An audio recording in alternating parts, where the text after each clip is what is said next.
On reste en France où ce vendredi, les regards seront tournés notamment vers le Panthéon. Le monument accueille un hommage à deux grandes figures de l'Europe politique, Jean Monnet et Simone Veil, hommage des commissaires européens actuellement en visite en France au moment où Paris prend la présidence tournante de l'Union européenne. Ces commissaires ont été reçus à l'Élysée jeudi soir à dîner. Cette présidence française qui devient effective, c'est le thème de votre chronique. Armel Charrier, bonjour Armel.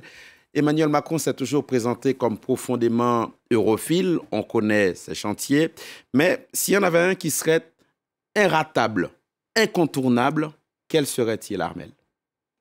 Alors c'est vrai qu'en fait le programme d'Emmanuel Macron est assez, global, Philomé, parce que ce qu'il aime à répéter, c'est qu'il est, celui qui croit le plus en l'Europe et qu'il veut avoir aujourd'hui une Europe souveraine et une Europe souveraine, ça veut dire une Europe qui soit capable, d'exister, pleinement, totalement, sans avoir besoin, des uns et des autres. Alors avec la crise du Covid, on a bien vu à quel point justement quand il fallait, importer, des masques, des médicaments, quand il y a ces besoins-là, eh bien, on est tributaire effectivement des uns et des autres. Donc, quand vous posez la question, qu'est-ce qui est incontournable finalement pour Emmanuel Macron? C'est un tout, c'est la souveraineté de l'Europe, de retrouver à la fois une Europe de la défense qui soit capable de se défendre elle-même, une Europe qui sache où sont ses frontières, d'avoir une Europe effectivement qui aujourd'hui est un programme numérique pour un peu s'émanciper justement des GAFA, avoir une Europe qui est aussi un programme écologique. Ça fait aussi partie de la taxe carbone, des choses qui sont importantes. Le dossier évidemment du nucléaire vert est important pour les Français, là où on sait que les Allemands ne sont pas du tout ouverts à ces questions-là.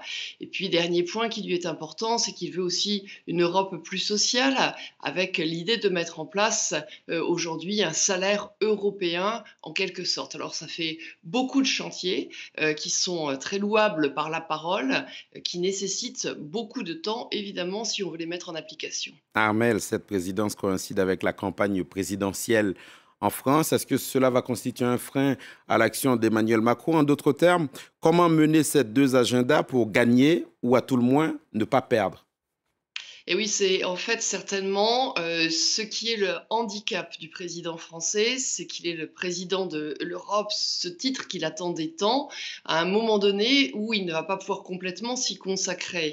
La présidence européenne, il est déjà effectivement, aujourd'hui en fac de facto, mais la campagne, elle a commencé. Emmanuel Macron, n'est pas officiellement, candidat. On ne sait pas si, il va vouloir se présenter, à la présidence française, mais le suspense reste extrêmement mince et dans ses gestes aujourd'hui, chacun voit de toute manière les actes d'un candidat et c'est, là en fait que va être la marge de manœuvre délicate parce que, le programme énoncé avant, est ambitieux, extrêmement plaisant, mais ambitieux, mais nécessite effectivement beaucoup de travail. Il faut aller, convaincre chaque pays européen, il faut parler de partage, il faut savoir, justement, où est-ce qu'économiquement on peut lancer des chantiers et aujourd'hui, le président français Emmanuel Macron va être pris dans une campagne qui est compliquée, avec effectivement cette vague de Covid. Alors certes, Omicron n'est pas a priori un virus dangereux, mais c'est un virus extrêmement contagieux, donc il doit gérer effectivement cette crise sanitaire en France, même si la France est vaccinée.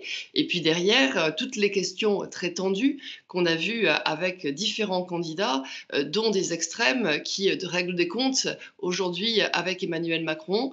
Cela va forcément entacher le mandat européen en quelque sorte. Merci, Armel Charrier.